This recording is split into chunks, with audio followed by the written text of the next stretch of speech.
Doctor Shailesh Kharkwal जी, Singapore से। राधे राधे महाराज।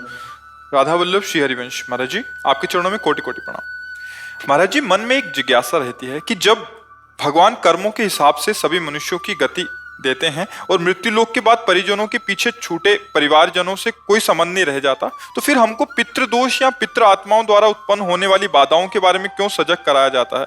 महाराज जी, इस शंका का ये जीवित की बात कर रहे हो ना? जी, जीवित की बात कर रहे हो। ये हमारी भावना की शुद्धि के लिए है।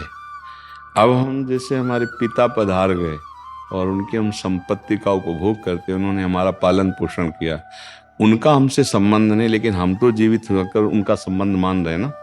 अब हम जब उनको सुकृत दान करेंगे, भजन का, दान पुण्य का, पिंड का, तो जिस योनि में होंगे उनको प्राप्त होगा, वो उनकी उन्नति होगी। अगर वो किसी कर्म के दंड विभाग में हैं, नरक आदि में, आप यहाँ भजन कर, उनका उत्थान हो जाएगा, उनका मंगल हो जाए। वो आपका संबंध नहीं मान रहे, लेकिन आपका संबंध है, आप जीवित हैं। आपका स्थूल शरीर जब पड़ा होता है सैया में और आप स्वप्न देख रहे होते हैं, तो आपका स्थूल जगत और स्थूल शरीर से कोई मतलब नहीं होता, लेकिन मतलब है, जगने वाले को स्थूल से मतलब होगा ना। ऐसे ही जब शरीर छूटता है तो इस स्थूल जगत का उसका संबंध विस्मृत हो जाता है, लेकिन आपका जागृत है तो आप उसका कल्याण कर सकते हैं, क्योंकि वो आपका पिता रहा है। उसको पता नहीं है, उस समय उसको ज्ञान नहीं है, लेकिन आपको पता है, तो आप उसका मंगल कर सकते हैं भजन के द्वारा, तीर्थयाटन के द्वारा, पिंडदान के द्वारा। अगर आप नहीं करते हैं तो आपका कर्तव्यहीनता होगी, क्योंकि आपका कर्तव्य बनता है। उन्होंने आपके लिए जो भी किया, अब वो चले गए, उनका कर्तव्य खत्म हो गया आपके प्रति। अब आपका कर्तव्य उनके प्रति है, क्योंकि आपका पिता का संबंध था। अब उनका मंगल होना चाहिए। तो हम अगर पिता की संपत्ति नहीं, तो हम संपत्ति कमाएं, उनके लिए दान करें, वो दान उनको समर्पित करें, तो वो जहां भी होंगे उन्नति प्राप्त हो जाएगी, उनको उत्थान हो जाएगा, उनका स्थिति से उत्थान हो जाएगा, मंगल होने। मानो किसी मनुष्य शरीर में गए, अब उनको जो दंड मिलने हैं, उनको जो प्रारब्ध रचना हुई, और आपने भजन बल दे दिया, तो सब रुक जाएगा, उनका जीवन मंगलमय हो जाएगा। इसलिए प्रथा बनाई गई कि उनका अधूरा कार्य आप पूरा कर सकते हैं, उनको भगवत प्राप्ति करा सकते हैं। आप जब भजन करके भगवत प्राप्त होंगे, संकल्प करेंगे, तो बोले 21 पीढ़ियां तर जाती हैं, 14 आगे की और 7 पीढ़ी की, तो वो तो पिता है, उनको तो परम पद मिल ही जाएगा। उनको स्मृति नहीं है, आपको स्मृति है।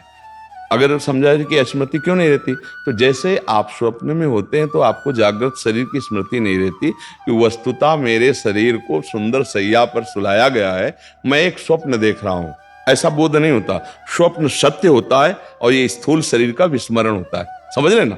ऐसे ही वो जिस लोक में गए हैं, तो आपका विस्मरण हो चुका है, आपका कोई संबंध उनकी स्मृति में नहीं है। वो जहां है, जैसे अभी आप आए हैं, तो आप कहीं से आए हैं ना, पूर्व में कहीं ना कुछ थे, आपको कोई स्मरण नहीं है। लेकिन यदि पूर्व में आपका कोई संबंधी ऐसा है जो भजन तप और आपको, तो आपका ज्ञान विज्ञान प्रकाशित होने लगेगा। अचानक आपकी स्थिति बदलने लगेगी, शरीर की, स्वभाव की और वैभव की, क्योंकि आपका संबंधी कोई संकल्प कर रहा है। इसीलिए जब कोई भगवान का भक्त पैदा होता है, तो जो पितर अन्य लोकों में होते हैं, उनका परम मंगल होना निश्चित हो जाता है। तो वो कुल धन्य माना जाता है कि वो धन्य होगा। सो कुल धन्य उमा सुन जगत पूज्य सुपनीत, क्योंकि सतरत सा लोकांतर्यत। अब उस कुल में पैदा हुआ, वो चाहे नरक में पितर हो चाहे स्वर्ग में हो, दोनों बंधन युक्त हैं। एक सुखास्पद है, एक दुखास्पद है, लेकिन दोनों से पतन होता है, दोनों गिरते हैं। नरक भोग कराते हैं, स्वर्ग भोग कराते हैं, लेकिन भजन बल वो उनको परमार्थ की स्थिति, परम पद प्रदान कर सकता है। अब पुत्र अपने पिता माता की क्या, पीछे की पीढ़ियों को, पितामह आदि को भी परम पद प्रदान कर सकता है। तो ये बात है, उनको हमारा संबंध खत्म हो चुका, हमारा कर्तव्य उनके संबंध का निर्वाह करना है। जैसे बहुत लोग हैं, पिता के लिए गया श्राद्ध आदि करते हैं, यज्ञ कराते हैं, भोज कराते हैं, पिता के निमित्त वो उसको सुकृत प्राप्त होता है जाकर के। पिता के निमित्त से भागवत कराते हैं, जप करवाते हैं, कीर्तन ये सब उसको प्राप्त होता है। तो वो जीवात्मा जो पिता बन के आया था उसको पता नहीं है, पर आपके इस दान पुण्य के बल से उसके जो दंड विधान थे वो क्षमा हो जाएंगे और आगे बढ़ जाएगा। इसलिए कहा जाता है कि जहां पुत्र हुआ, परिवार में संतान हुई, चाहे बच्ची हो चाहे बच्चा हो, तो को पिता प्रसन्न होता है कि अब हमारी दुर्गति नहीं होगी। ये भजन साधन, अगर हमसे चूक हो गई तो भजन साधन के द्वारा मंगल कर देगा।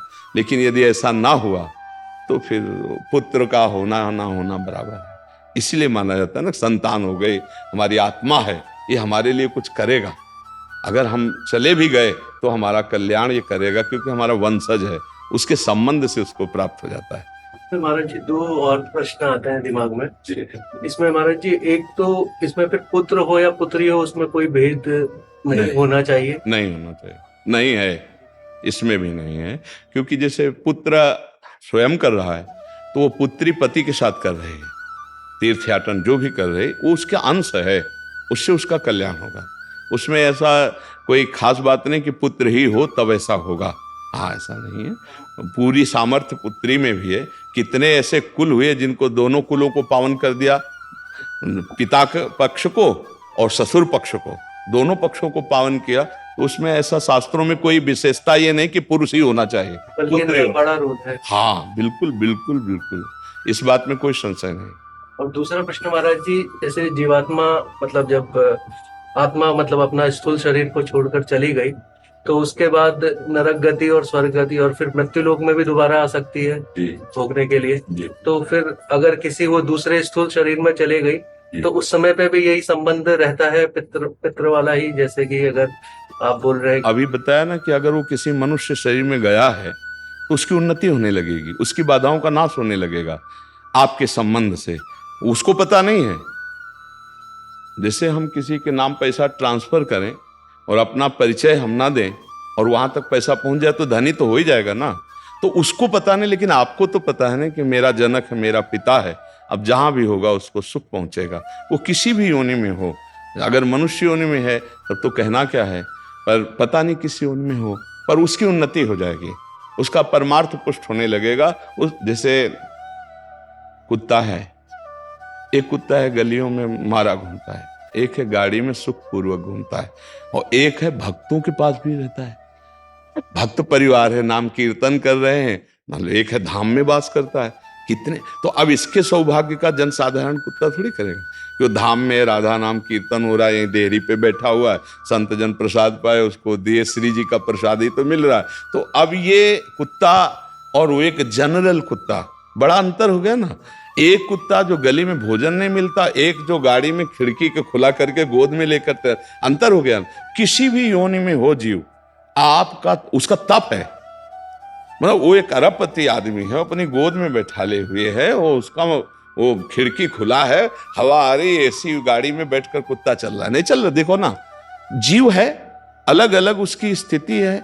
अगर वो पुण्यात्मा रहा तो देखो ये आया, बना किसी कर्म से स्वान, लेकिन ऐसा स्वान बना कि बाबूजी की तरह जाके गद्दे में सोता है, सर्दी में उसको कपड़ा पहनाए जाते। और एक कुत्ता है कि अगर दरवाजे में खड़ा हो जाए तो डंडा मारे बेचारा, कू कू करके, वो ना भोजन मिल रहा है ना, मतलब कितनी। एक कुत्ता है कीड़े मतलब कीड़े लगे हुए हैं, कष्ट पा रहा है। एक है खुशबू आ रही उसके शरीर से, बढ़िया नहा धोआ के सब। ये अब किसी भी योनि में उसका मंगल होगा। हमें लगता है कि सबको करना चाहिए, अपने माता पिता के लिए, अपने पूर्वजों के लिए कुछ माला भजन करके, इससे सबसे बड़ा दान है। रुपया पैसा का तो दान ठीक है करे ही, लेकिन ये जरूर करे कि राधा राधा राधा 5 माला जपा, तो आज की 5 माला हम अपने पिता को देते हैं, इतना बड़ा कल्याण हो जाएगा 5 माला नाम जप करके। और अगर आप रोज 1 माला दें, पिता है तो उनका कल्याण हो जाएगा। ये गुप्त बात है आंतरिक, कि वो आपसे संबंध नहीं रखते, लेकिन आप जीवित हैं, आप उनसे संबंध रखते हैं, तो ऐसा करना चाहिए।